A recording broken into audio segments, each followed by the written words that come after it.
Customer Relationship Management, or CRM, is the backbone of modern business. Let's look at how it helps companies track and grow their client base. Think of a CRM as a digital Rolodex on steroids.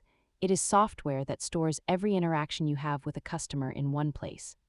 Most businesses now use some form of CRM to avoid losing track of clients, because a disorganized database is a massive hidden cost. A good CRM captures everything from initial contact to post-purchase support, ensuring no lead falls through the cracks. While spreadsheets work for a tiny list, they fail as you scale. A CRM automates the busy work that manual tracking simply cannot handle. Data shows that teams using a centralized CRM spend far less time hunting for information and more time actually closing deals.